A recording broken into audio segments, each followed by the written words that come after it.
Hello बच्चों, आपका बहुत बहुत स्वागत करती हूँ मैं मधुमाला हमारी आज की इस कक्षा में। बच्चों, आज की इस कक्षा में हम कक्षा 9 की पाठ्य पुस्तक क्षितिज से उसमें काव्य खंड में संकलित साखियाँ, जिसका दूसरा भाग है सबद, उसे लेकर के आज मैं प्रस्तुत हुई हूँ। तो पहले भाग में हमने साखियाँ, कबीर जी की साखियाँ का जिक्र किया था, उसके बारे में चर्चा की थी, जिसमें ईश्वर को प्राप्त करने के विभिन्न उपाय और अनेक दोहों में उन्होंने हमें साधना और साधक दोनों के बारे में जानकारी दी।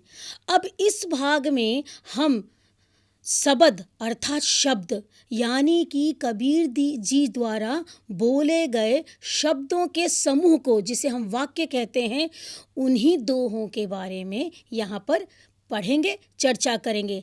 पर इस शब्द की शुरुआत करने से पूर्व हम पहले ये जानेंगे कि उन्होंने हमें इस पाठ में क्या जानकारी देने की चेष्टा की है। तो चलिए पहले ये जानकारी हासिल करते हैं। तो इस पाठ की प्रस्तावना है कि यहाँ संकलित पहले शब्द यानी पद में, शब्दों के समूह में उन्होंने ब्रह्मांडंबरों का विरोध एवं अपने भीतर की ईश्वर की व्याप्ति का संकेत है। और तो दूसरे पद में, अर्थात यहाँ पे दो पद दिए गए हैं। पहले पद में जो विभिन्न प्रकार के आडंबर होते हैं ईश्वर को प्राप्त करने के लिए, उसके बारे में बताया गया है। और दूसरे शब्द में ज्ञान की आंधी के रूपक के सहारे ज्ञान के महत्व का वर्णन है। कबीर जी कहते हैं कि ज्ञान की सहायता से मनुष्य अपनी दुर्बलताओं से मुक्त होता है, यानी जब उसे ज्ञान की प्राप्ति होती है तो उसके मन का सारा अंधकार स्वयं ही नष्ट हो जाता है।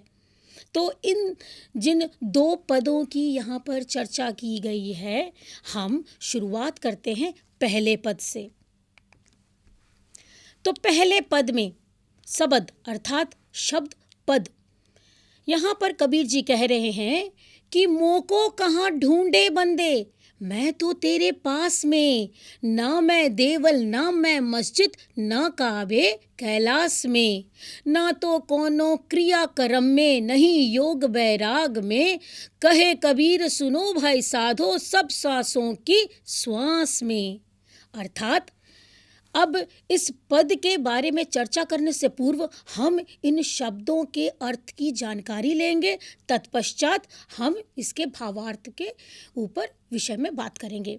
तब यहाँ पर दिया गया है कि मोको कहाँ ढूंढे बंदे, मोको अर्थात मुझे, कहाँ यानी किधर, ढूंढे अर्थात ढूंढना, बंदे अर्थात मनुष्य को, व्यक्ति को कहा जा रहा है।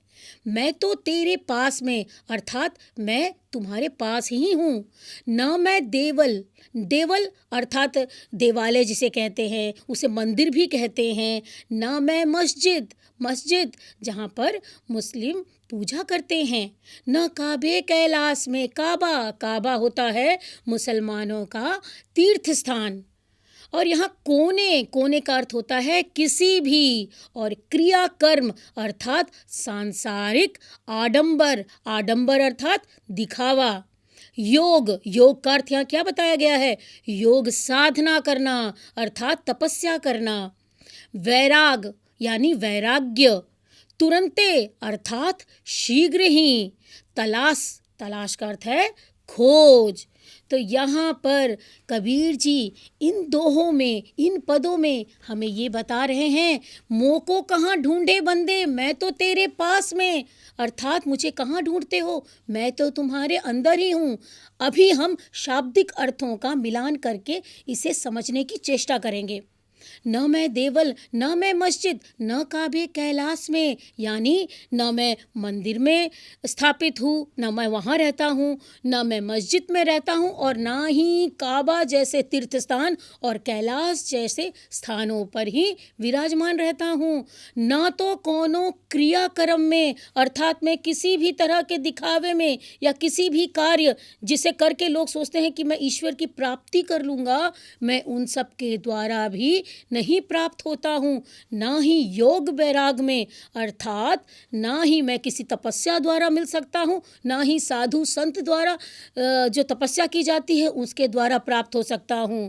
खोजी होए तो तुरंत मिलो, अर्थात यदि यदि कोई सच्चा व्यक्ति जो सच की राह पे चल रहा है, जो ईश्वर को सच में प्राप्त करना चाहता है, ईश्वरीय ज्ञान को प्राप्त करना चाहता है, यदि ऐसा व्यक्ति मुझे ढूंढेगा, मुझे खोजेगा तो तुरंत मिली हूँ, अर्थात तुरंत मिल जाऊंगा।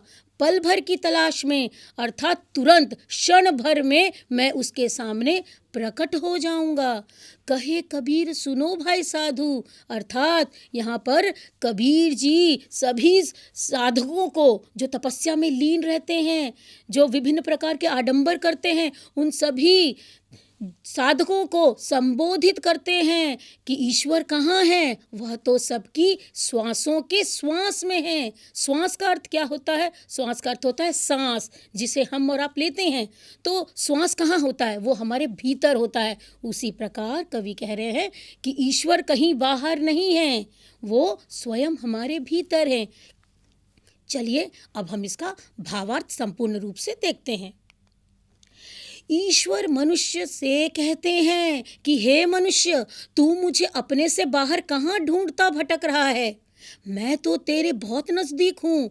न मैं मंदिर में रहता हूँ, न मैं मस्जिद में, न मुसलमानों के तीर्थ काबा में निवास करता हूँ, न हिंदुओं के कैलाश पर्वत पर। अतः इन जगहों पर मुझे क्यों खोज रहा है?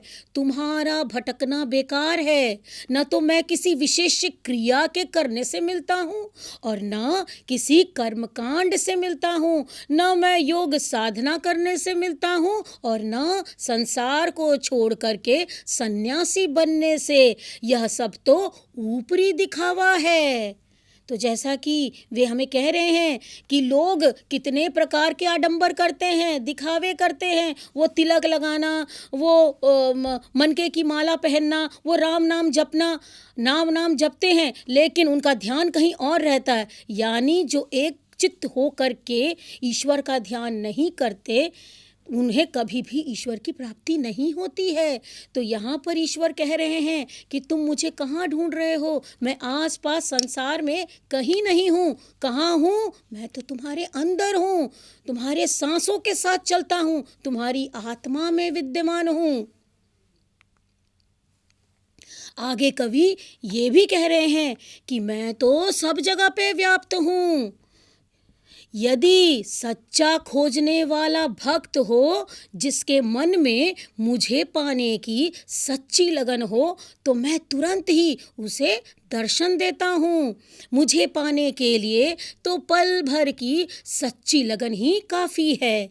कबीर जी अपने भक्तों को कहते हैं कि सुनो भाई संतों, वह जो परमात्मा है वह सभी प्राणियों में मौजूद है। जैसे सांस तुम्हारे भीतर है, वैसे परमात्मा भी तुम्हारे भीतर है। वो तुम्हारे भीतर ही निवास करता है, वही प्राण बनकर तुम्हारे भीतर समाया हुआ है। अतः उसे खोजना है तो मन के अंदर खोजो, बाहर नहीं। कितनी सीधी सरल और सच्ची बात उन्होंने कम शब्दों में हमें बताया है कि ईश्वर कहाँ है? वह सभी घट घट में वो तो व्याप्त है, यानी वो हर जगह पे व्याप्त है, हर प्राणी में उसे पाया जाता है। परंतु हम उसे दिखावे के ज़रिए उसे पाने की कोशिश करते हैं, जो कि व्यर्थ है, बेकार है। क्योंकि स्वयं ईश्वर कहते हैं कि ना मैं मंदिर में हूँ, ना मैं मस्जिद में हूँ, ना मैं काबा में हूँ, ना मैं कैलाश में हूँ। अर्थात वे कहाँ हैं?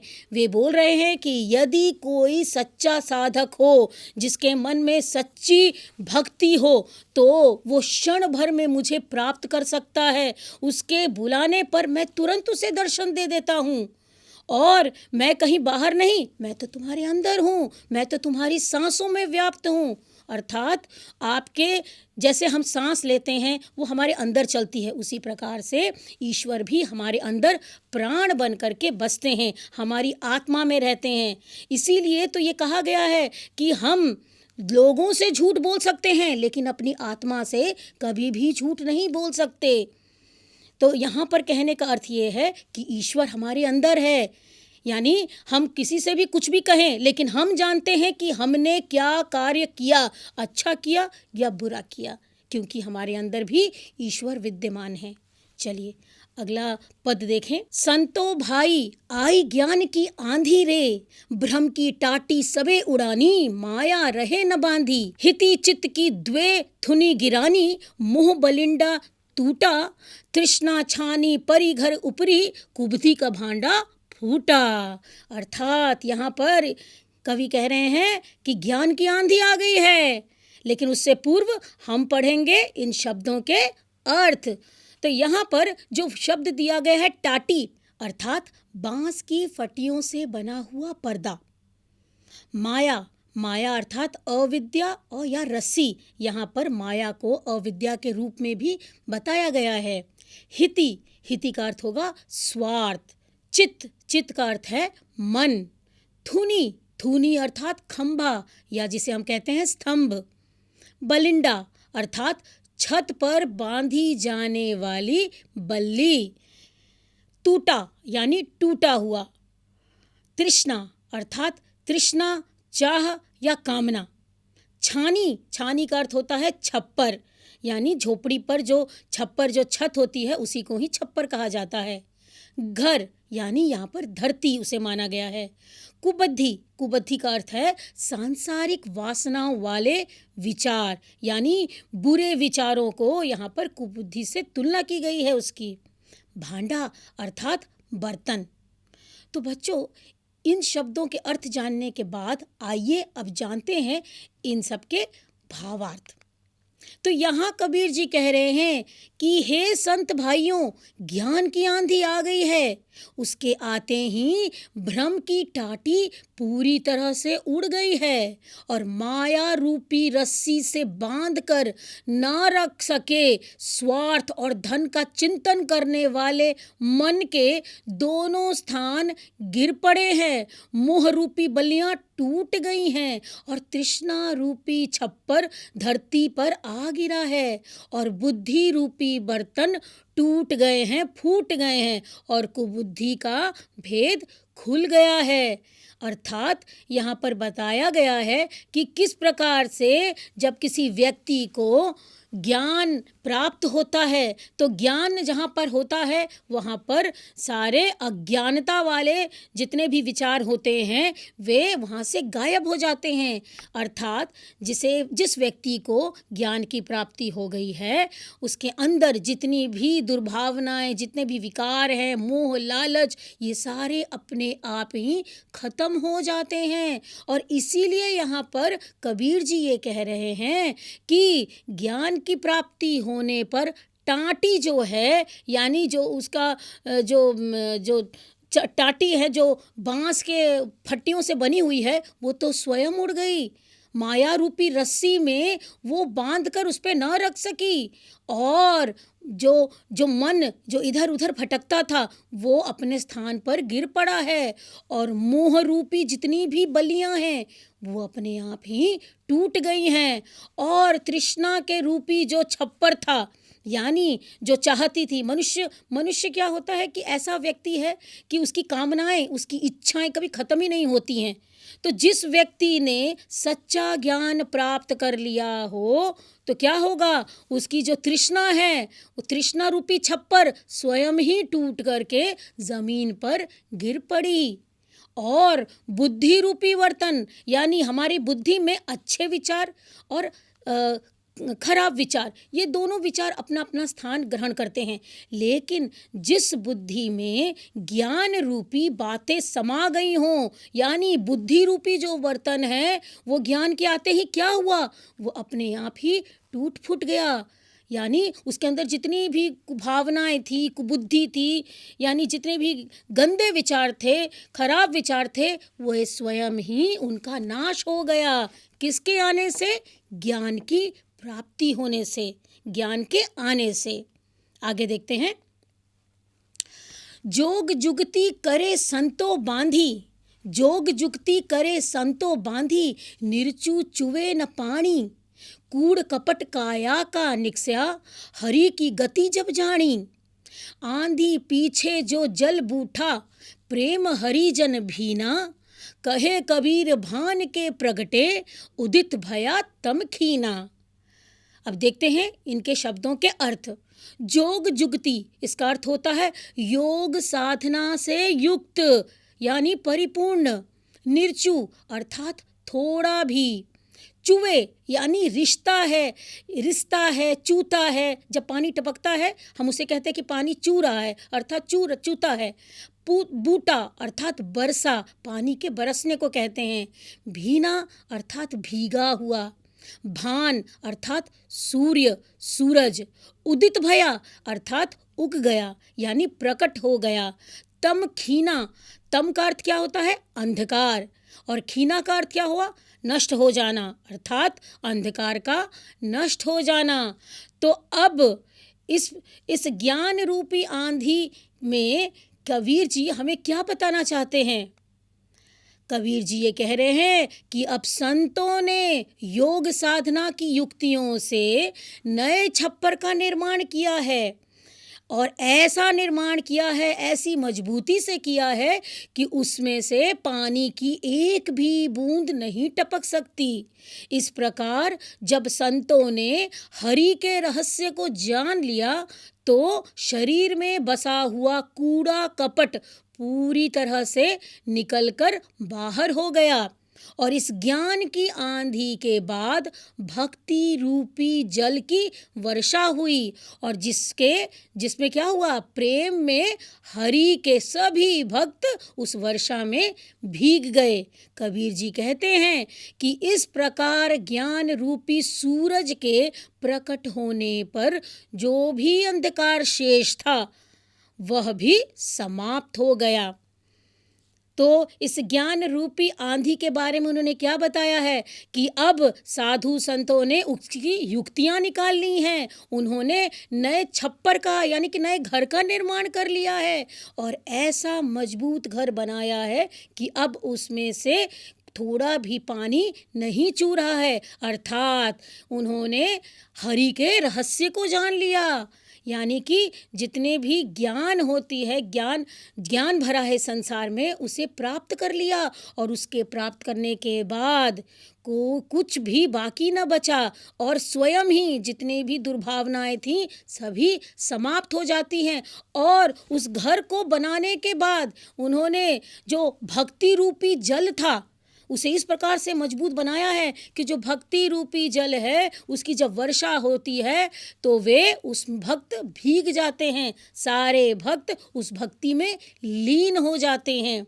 तो यहाँ पर कहा गया है कि जब ज्ञान रूपी सूरज प्रकट होता है तो क्या होता है? अज्ञान स्वयं ही भाग जाता है, यानी अज्ञानता संपूर्ण रूप से नष्ट हो जाती है। आगे बढ़ते हैं। उम्मीद करती हूँ कि आप लोगों को शब्द के ये दोनों जो पद हैं भली भांति समझ में आए होंगे। अब हम बढ़ते हैं आगे प्रश्न उत्तर की तरफ। पहला प्रश्न है, मनुष्य ईश्वर को कहाँ कहाँ ढूंढता फिरता है? क्योंकि शब्द के पहले भाग में इस बात की चर्चा की गई है कि ईश्वर कहाँ कहाँ विद्यमान है, परंतु मनुष्य उसे कहाँ कहाँ ढूंढ रहा है।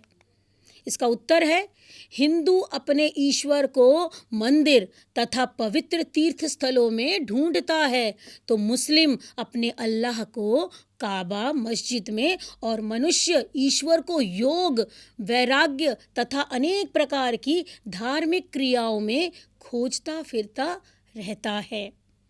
बढ़ते हैं दूसरे प्रश्न की ओर।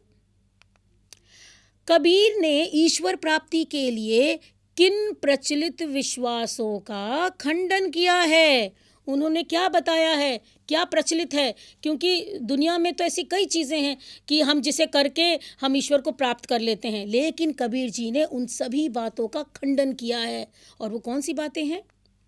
कबीर ने ईश्वर प्राप्ति के लिए प्रचलित विश्वास कौन से विश्वास? जैसे मंदिर मस्जिद में जाकर के पूजा अर्चना करना या नमाज पढ़ना या फिर योग वैराग्य जैसी क्रियाएं करके पवित्र तीर्थ स्थलों की यात्रा करना, आडंबर युक्त भक्ति करके ईश्वर प्राप्ति की इच्छा करना, इन सभी प्रचलित मान्यताओं का खंडन किया है। आगे बढ़ते हैं तीसरे प्रश्न की ओर। तीसरे प्रश्न में पूछा गया है कि कबीर ने ईश्वर को सब सांसों की श्वास में क्यों कहा है? क्यों कबीर ने कहा है कि ईश्वर बाहर नहीं, आपके अंदर है, आपकी सांसों में है? चलिए इसका उत्तर देखें। सभी जीवों की रचना ईश्वर के द्वारा की गई है और ईश्वर का वास हर प्राणी के हर सांस में है, अर्थात ईश्वर हर प्राणी के अंदर है। इसलिए कबीर ने ईश्वर को श्वासों की यानी सांसों की श्वास में कहा है। अगला प्रश्न है, कबीर ने ज्ञान की आगमन की तुलना सामान्य हवा से ना करके आंधी से क्यों की है? ये बहुत अच्छा प्रश्न है, क्योंकि सामान्य हवा में और आंधी में फर्क होता है। और वो कौन सा फर्क होता है, आइए जानते हैं। सामान्य हवा में वस्तुओं को प्रभावित करने की इतनी क्षमता नहीं होती जितनी कि आंधी में होती है। उसी प्रकार ज्ञान की आंधी आने से मनुष्य के मन पर पड़े हुए हर एक किस्म के अज्ञान के पर्दे, जैसे मोह माया रूपी बुराई, छल कपट रूपी कूड़ा, सब अपने आप नष्ट हो जाते हैं और मनुष्य का मन निर्मल होकर प्रभु की भक्ति में रम जाता है। आगे देखते हैं अगला प्रश्न। ज्ञान की आंधी का भक्तों के जीवन पर क्या प्रभाव पड़ता है? यानी जब ज्ञान की आंधी, यदि कोई भक्त ज्ञान रूपी सागर में डूबना चाहता है, उसकी आंधी में उड़ना चाहता है, तो उससे भक्त के जीवन पर क्या असर पड़ता है? ज्ञान की आंधी का मनुष्य के जीवन पर यह प्रभाव पड़ता है कि उसकी सारी शंकाएं और सारी अज्ञानता का नाश हो जाता है। वह मोह के सांसारिक बंधनों से मुक्त हो जाता है। मन उसका पवित्र तथा निश्चल होकर प्रभु भक्ति में लीन हो जाता है। तो बच्चों, इसी के साथ ही उम्मीद करती हूँ कि आप लोगों को साखियाँ का यह भाग शब्द अच्छे से समझ में आ गया होगा। तो इसी के साथ अब मैं आप लोगों से विदा लेती हूँ। धन्यवाद।